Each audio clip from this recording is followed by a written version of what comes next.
Glória a Deus. Graça e paz, irmãos. Estão me ouvindo bem aí do fundo? Tá ok? Abaixe sua cabeça, feche os seus olhos. Espírito Santo, nós agora nos colocamos mais uma vez em Tua presença. Pai, toca agora os nossos corações para que nós possamos receber da Tua palavra nesta noite, ó Deus. Pai, como ouvimos sempre, a Tua palavra nunca volta vazia. Então que nós possamos hoje ser transformados, que de alguma forma sermos edificados pela Tua palavra. Espírito Santo, nós Te damos liberdade para com que o Senhor fale aos nossos corações, guarde a nossa casa, a nossa família, tudo o que nós temos. E tire agora do nosso meio, ó Deus, toda ansiedade, tire, Espírito Santo, toda inquietação. Pai amado, leve embora deste lugar todo o cansaço, para que nós possamos ouvir, entender, discernir e praticar da Tua palavra, em nome de Jesus, amém? Glória a Deus, diga assim: eu estou aqui, por causa de Cristo Jesus, amém? Quando nós começamos a semana da Páscoa, eu não sei se é porque eu sou meio desligado, tem mensagem do WhatsApp que era para me ter respondido quarta-feira, e hoje que eu fui lembrar. Então parece que esse ano todo mundo começou a postar Páscoa lá na segunda-feira, uma coisa assim, não sei. E nós ouvimos e entendemos que não é sobre ovo, não é sobre chocolate, não é sobre negócio, mas é sobre Cristo que ressuscitou, sobre Cristo que vive. E isso é uma bênção nas nossas vidas. Eu até conversando com o Marcos, falando que isso é maravilhoso, nós glorificarmos isso, e chegar na Páscoa e nós falarmos disso todos os dias, na semana da Páscoa. E aí até fui na casa da minha avó, na sexta-feira, e é sexta-feira santa, e tem gente que não faz nada. E aí sábado é sábado de aleluia, e já pode fazer tudo, e uma bagunceira, e Deus ministrando tão forte no meu coração, sobre como nós, homens e mulheres de Deus, agimos mediante essa situação. E eu comecei a refletir muito, como que tem sido a minha vida. Se eu lembro da ressurreição de Cristo, daquilo que Cristo fez por mim, daquilo que Cristo faz pelas nossas vidas, só na semana de Páscoa, se é só algo simbólico, se a gente leva só como um show que Jesus fez há muitos anos atrás, e é lembrado uma semana no mês, ou se é algo que nós, como homens e mulheres de Deus, valorizamos. Nós entendemos que Cristo veio, e sobre as pisaduras dele, Isaías capítulo 53, versículo 5, ele levou sobre si nossas dores e enfermidades, ele nos curou, sobre as pisaduras, sobre os machucados deles nós somos sarados. Cristo já veio, como diz em João 3,16, morreu para que eu e você pudesse ter vida em abundância. Mas qual agora é o próximo passo? Nós entendemos que o amor de Deus é infinito nas nossas vidas. Chegamos na igreja e entendemos: Cristo morreu por você, Deus te ama, você é abençoado por Deus. Mas qual o próximo passo depois de entendermos isso? Quando nós descemos no tanque batismal, quando nós entregamos nossa vida para Jesus, aleluia! Mas qual é o próximo passo? Qual o próximo passo que nós, homens e mulheres de Deus, temos vivido na nossa vida hoje? Minha palavra hoje não é uma palavra muito grande, e às vezes não vai falar tanto sobre Páscoa, ou sobre aquilo que você queria ouvir nesse culto de hoje, mas eu queria que você agora começasse a refletir na sua vida, e na palavra que Deus tem ministrado para nós nessa noite. Quando nós vemos tudo isso, conhecemos todo o contexto da história de Jesus, o que nós fazemos depois? Muitos, quando conhecem Jesus, entram em ministério, e é louvor, e é intercessão, e abrir uma célula na minha casa, e servir, e levar cesta no Sal e Luz, e apresentar peça de Jesus no teatro, e glória a Deus, e aleluia, e é terça no redil, segunda na célula, e nós estamos aqui, e vivemos, e passamos, e aprendemos, e daqui a pouco aonde nós estamos? Todos os dias eu olho para mim no espelho e pergunto: aonde eu estou? Em que pé, em que passo eu, como homem de Deus, estou? O tema da palavra hoje é: qual o meu próximo passo? Qual o seu próximo passo? Aonde você está hoje na sua vida com Deus? Eu quero que você reflita hoje, há quanto tempo você conheceu Jesus e em que pé está a sua vida agora perante o Evangelho de Deus. Eu quero convidar você a entender que Jesus já fez tudo o que Ele precisava fazer por você. E agora o que você tem feito depois que Cristo já fez tudo por você? Após a ressurreição, todas as portas foram abertas, o véu foi rasgado e foi nos dado a graça, a misericórdia, o amor de Deus. E Jesus, quando ele ressuscita, que ele está indo para o céu, ele fala: é necessário que eu vá, para que o meu Pai mande o Espírito Santo, o Espírito Consolador. Então nós ganhamos o Espírito Santo de Deus.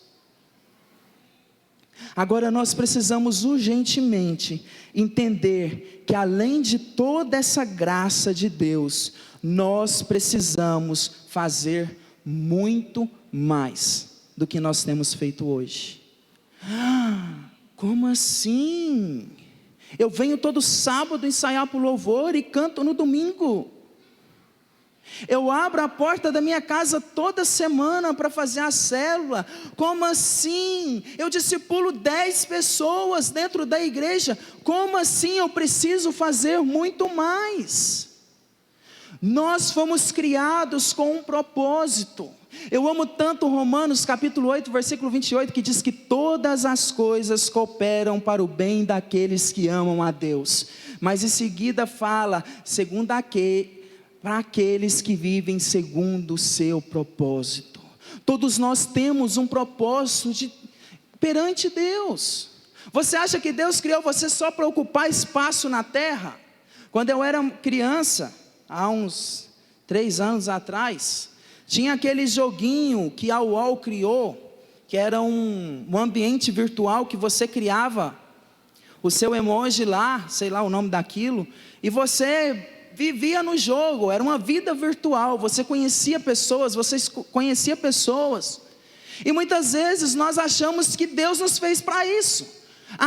Até um espaço vago ali, vou fazer uma terra redonda, e verde e azul combina muito bem, e vou pôr uns altos, uns baixos, uns gordinhos, magrinhos, uns careca.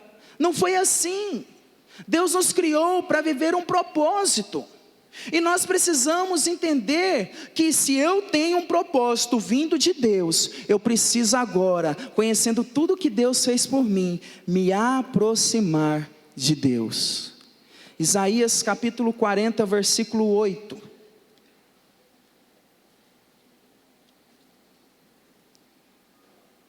A erva seca, a flor cai, mas as palavras do nosso Deus duram para sempre. Diga assim: a palavra de Deus dura para sempre. Diga assim: o propósito de Deus certamente dura para sempre. Nós precisamos entender então que se fomos criados com um propósito em Deus, independente se você está 1 ano, independente se você está 10 anos, ou se você está a vida inteira dentro desta igreja, ou de qualquer outro ministério, você possui um propósito perante a presença de Deus. Mas em que pé, em qual passo você está na sua vida? Onde nós estamos? Se você olhar hoje na presença de Deus e perguntar a Deus aonde eu estou, Deus diria: você está no caminho? Você está parado há quanto tempo? Ou você nunca entrou no caminho? Qual o passo que nós estamos dando na nossa vida? Para onde nós estamos caminhando? Quando as pessoas que estão à sua volta olham para você, em qual caminho elas acham que você está? Filipenses capítulo 1, versículo 27. Portai-vos como cidadãos dignos do Evangelho de Cristo, para que dessa forma quer eu vá e vos veja, que quer tão somente ouça a vosso respeito em minha ausência. Tenha eu conhecimento de que permaneceis firmes num só espírito, combatendo unânimes em prol da fé evangélica. Tem uma outra versão, NVI de preferência? Não importa o que aconteçam, exerçam a sua cidadania de maneira digna do Evangelho de Cristo, para que assim quer que eu vá e os veja, quer apenas ouça a seu respeito em minha ausência, fique eu sabendo que vocês permanecem firmes num só espírito, lutando unânimes pela fé evangélica. Paulo, ele tinha ido a cidade de Filipe, e ele pregou sobre Jesus naquela cidade. E mais na frente, quando Paulo escreve essa carta, ele estava preso, e ele escreve essa carta para o povo, a carta escrita aos filipenses, e no capítulo 1, ele começa a descrever, e quando você lê o versículo 27, ele fala: agora é importante que vocês vivam segundo o Evangelho de Deus. Nós conhecemos Cristo, nós entendemos tudo o que Ele fez por nós, agora importa que nós vivamos o Evangelho de Deus. Importa que agora nós vivamos a propósito de Deus para as nossas vidas. Paulo, ele está escrevendo: ei, você conhece Jesus? Vive como Jesus vivia. Ele fala mais embaixo: seguindo os passos do Evangelho de Jesus. Você conhece Jesus? Então que os seus passos estejam segundo os passos de Cristo. Muitas vezes nós ouvimos as pessoas falar: em seu lugar, o que faria Jesus? Nos seus passos, siga os passos de Jesus. Precisamos entender que a nossa vida precisa ser para a honra e glória de Deus. Romanos capítulo 11, versículo 36 diz: porque dele, por meio dele e para ele foram feitas todas as coisas. Então ele não veio na terra só para me salvar, mas ele veio para a terra para me salvar, para que eu viva o propósito de Deus. Jesus não veio na terra só para fazer um ato triunfal, ele veio na terra para nos salvar, e para que nós possamos viver um propósito segundo o Evangelho de Deus. Rony, mas e o que eu faço? Como eu faço? Eu entendo hoje que eu preciso estar na presença de Deus, que eu preciso viver a vontade de Deus, mas é tão difícil. Veio a pandemia, e veio o desemprego, e vem a doença, e vem a enfermidade, e vem os problemas no casamento, e vem isso, e vem aquilo, e o quiló, e a quilomba, e os palmares, e não sei mais o que. Rony, e agora?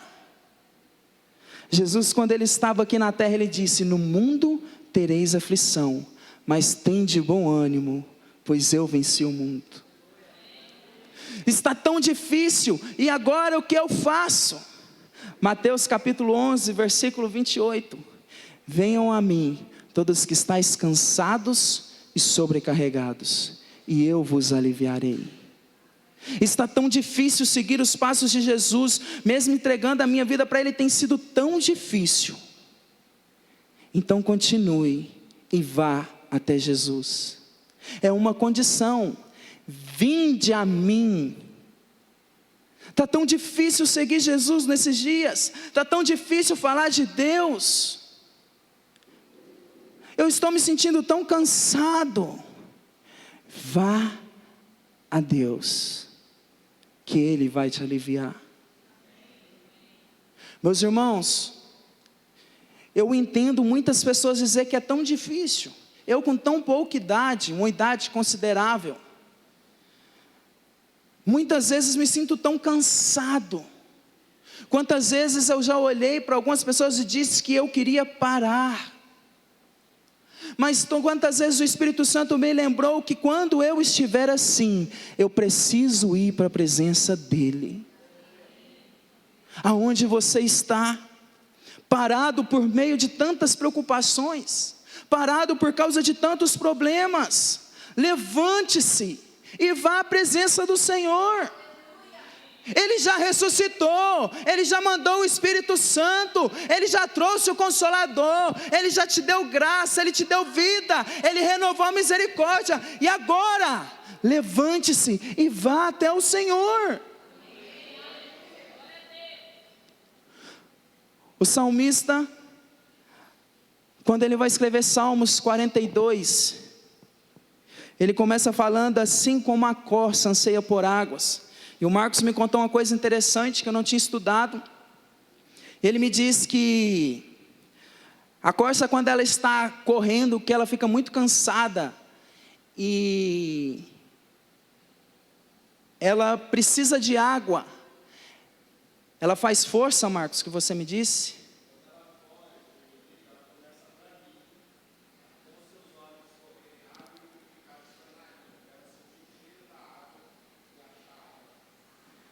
Ela faz tanto barulho que o suor chega às narinas. Ela sente o cheiro d'água. E ele me falou que ela vai para dentro d'água, entra no meio d'água. E o caçador, aquilo que está procurando ela, o predador não consegue atacá-la, porque o seu cheiro some. E o salmista então está dizendo que ele precisa ser como a corça e ansiar tanto por Deus, que independente de qualquer coisa, eu preciso ir em direção ao Espírito Santo. No versículo 5 ele ainda fala: ó, porque está abatida a minha alma, espere em Deus, pois eu ainda o louvarei. Está difícil? Continue esperando em Deus. Veio a pandemia, continue esperando em Deus. Veio o desemprego, continue esperando em Deus. Esperar em Deus não é ficar sentado e chorando para os quatro cantos não, meus irmãos. Não entenda mal. Sabe? Então nós precisamos entender. Está difícil. Faça como Jó. Clame ao Senhor, chore, raspa as feridas, mas permaneça na presença de Deus. Independente do que acontece na nossa vida, eu preciso estar na presença de Deus. Muitas vezes nós achamos que depois de Jesus ter vindo aqui, sofrido as nossas vergonhas, passado as nossas dores, teve acontecido tudo o que aconteceu com Ele, a gente muitas vezes ainda espera que a obrigação de Jesus aparecer na nossa frente e falar assim: tá dodói, neném. Ele já está disposto a cuidar de nós o tempo todo. Mas a palavra de Deus diz: se aproximem-se de Deus, e Ele se aproximará de vós. Deuteronômio capítulo 4, versículo 29 fala: buscar-me-eis e achareis, quando buscar de todo o coração. Meu irmão, eu não sei como está a sua vida hoje, pode estar mais difícil que for, vá até o Espírito Santo de Deus. Segunda coisa, Rony, eu cheguei na igreja e eu era tão feliz vivendo o propósito de Deus. Eu estava aqui e eu estava tão fervoroso na presença de Deus. Mas eu não sei o que aconteceu, que o meu coração esfriou. Eu passei tantas frustrações, tantas coisas difíceis. E por isso hoje eu não quero nada mais do que eu já estou vivendo.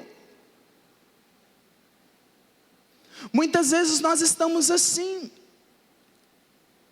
Estamos apáticos na presença de Deus. E achamos que a solução de tudo é estar como nós estamos. Desse jeito já está bom. Para mim já é o suficiente. Eu quero viver o de Deus para a minha vida todos os dias até eu morrer. Até eu morrer, eu quero viver algo novo de Deus. Eu preciso então entender: mas está tão difícil, e o bispo pega no meu pé, e o meu líder de célula fica mexendo o saco, eu estou tão cansado. Eu fiz tanta coisa e o bispo na hora do culto falou de todo mundo, nem lembrou de falar da minha célula. Eu não quero mais. Apocalipse capítulo 2,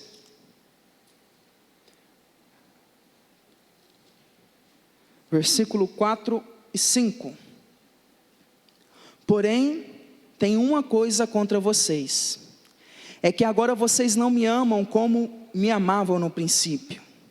Lembrem de quando vocês caíram, arrependam-se dos seus pecados e façam o que faziam no princípio.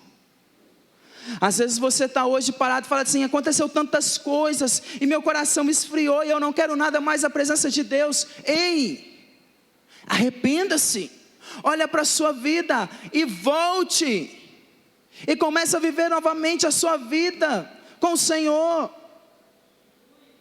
Quantos propósitos, quantas pessoas nós temos vistas paradas, congeladas, quantos ministérios estão morrendo, quantas vidas deixaram de conhecer Jesus, porque pessoas deixaram de cantar, deixaram de pregar, deixaram de orar.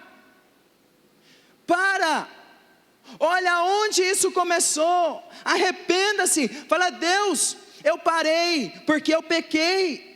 Deus, eu parei porque eu não me relaciono mais com o Senhor, mas me perdoa, porque hoje eu preciso voltar. Meus irmãos, nos últimos 2 anos da sua vida, o que você fez no reino de Deus? O que eu fiz no reino de Deus? Aonde nós estamos? Será que hoje nós somos dignos de chegar aqui e dizer: glória a Deus, Ele ressuscitou por mim, para me salvar? Quando eu digo isso, será que Cristo se alegra? Ou será que Ele se entristece? O que nós temos feito? Ouvimos tanto falar, ali vai um homem de Deus, ali vai uma mulher de Deus, mas e aí? E cadê? Eu não sei você, mas ultimamente eu estou desesperado. Falei com a Raquel ontem, eu não sei aonde vai parar o meio cristão. Cantores gospel vão cantar pop, e está tudo bem. Homens e mulheres usam o evangelho como forma de negócio, e glória a Deus. Eu estou desesperado para entender o que está acontecendo com os nossos corações. O que nós temos feito perante o reino de Deus? Quanto tempo tem que muitas pessoas no meio da semana não sentam sua família e ora? Quanto tempo tem que pais, homens de casa que se dizem varões, não levantam a sua voz para abençoar a sua casa? Quanto tempo tem que jovens não têm vivido o propósito de Deus por vergonha, por medo, por isso, por aquilo, e porque está difícil, e porque está longe? É chegada a hora que nós precisamos parar, analisar o nosso coração e voltar para a presença de Deus. É hora de nós começarmos a nos desesperar para viver o evangelho de Deus. Dizer: ei, Ele vive. Eu vi na internet hoje, um grupo de jovens vai fazer um evangelismo e eles levaram um caixão, evangelizando dentro dos ônibus. Cadê o povo de Deus para dizer: Ele vive? Postar no status, meus irmãos, não muda a vida de ninguém. A gente precisa falar de Deus, a não ser que você grave palavras e ponha no seu status. Botar imagem, glória a Deus, aleluia, nada contra, nenhum problema fazer isso. Mas nós precisamos também falar do amor de Deus. Ei, você sabia que Jesus morreu por você, para que você tenha uma vida abençoada? Entrega a sua vida a Ele. Nós temos vergonha de olhar para as pessoas e falar: entrega a sua vida para Jesus. Nós temos vergonha do que as pessoas acham e pensam. No meu trabalho, por não me envolver em certas brincadeiras, em certas coisas, as pessoas me discriminam. Muitos perguntam, ele é gay? Porque parece que ele não gosta dessas brincadeiras. Não, é porque eu sei o que Deus espera de mim.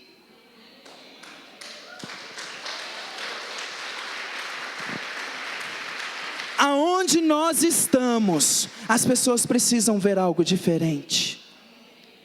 E o mais interessante é as pessoas à minha volta falar assim, não, é porque ele é crente. E ele não é muito dessas coisas não. É as pessoas olharem para mim e falarem assim, você não bebe porque você é da igreja.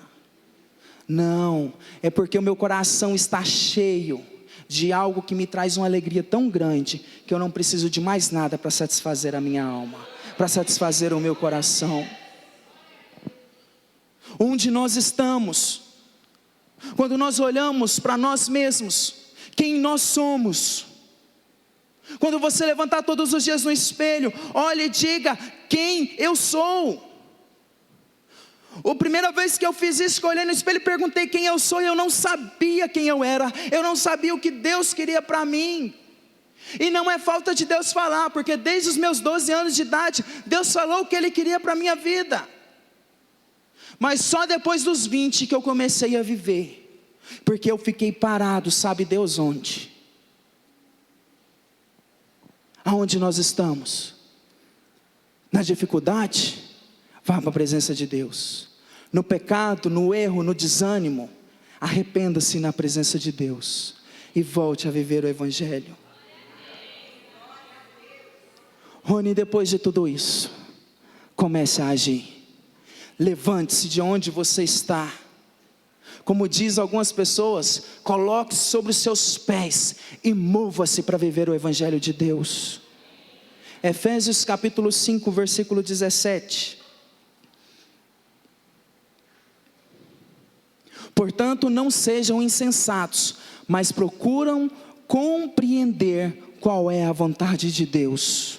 Levante-se, procure conhecer a vontade de Deus. Pergunta a Deus, o que o Senhor quer que eu faça? Deus, transforma a minha vida. Deus, eu preciso, para onde eu vou? Como eu faço? Como eu vou? Hoje é tão fácil a gente ligar para as pessoas e dizer, eu não sei o que eu faço, amigo. Mas nós não nos colocamos à presença de Deus para perguntar, Deus, qual a sua vontade? Agora nós precisamos nos levantar e dizer, Deus, eu preciso viver a tua vontade. Qual a vontade do Senhor para a minha vida? Qual o propósito do Espírito Santo de Deus para mim?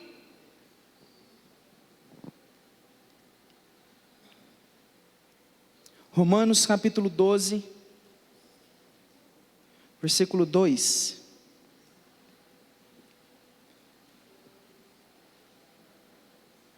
Romanos 12, 2.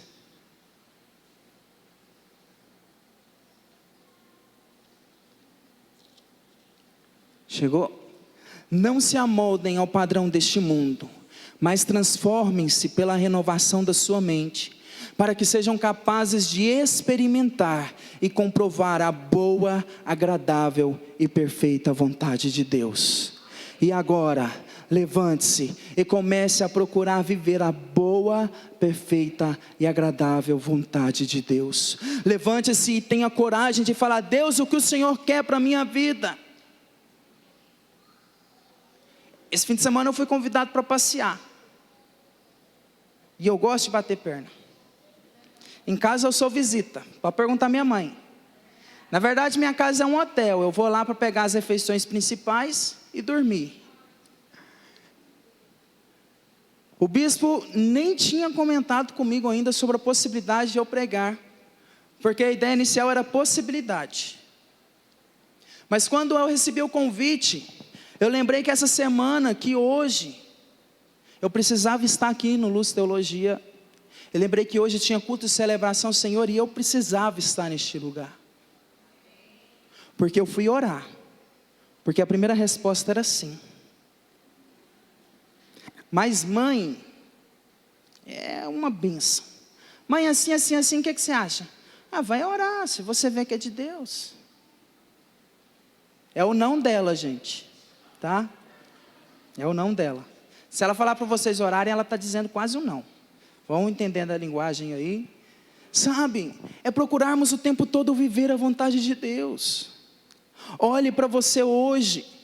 Eu quero convidar você hoje com essa palavra a não constranger você. Não é para poder sermos humilhados, mas para sermos confrontados na palavra de Deus. Olhar para nós mesmos e vermos aonde nós estamos. Quando eu canto, qual o objetivo de eu cantar no louvor? Qual o objetivo de eu interceder pelas vidas? Para todo mundo ver que eu oro bem? Qual a minha intenção de recepcionar as pessoas lá na porta? Para todo mundo ver que eu estou aqui na igreja? Olhar para dentro de nós mesmos e olhar o que nós temos feito com o Evangelho de Deus. E eu queria convidar você a ficar de pé. Que você possa hoje parar, olhar para você mesmo e perguntar: Deus, aonde eu estou? Em qual passo eu parei? Muitas pessoas aqui hoje vão olhar e falar assim: Deus, quantos anos eu estou aqui na igreja e eu não fiz nada? É hora de você falar para Deus: Deus, eu quero fazer algo. Deus, eu quero viver o propósito. Hora de você olhar e falar: Deus, eu preciso. Sabe, olhar para você mesmo e entender. Deixar que o Espírito Santo te mostre. Não é eu, não é o bispo, não é a pastora, não é a bispa que vai falar para você. É o Espírito Santo. Quando você abrir o seu coração. Se você quiser sentar, ajoelhar, chorar, faça o que você quiser, mas fale com Deus nessa noite. Quanto tempo tem que você não abre a boca e diga: glória, glória ao Senhor?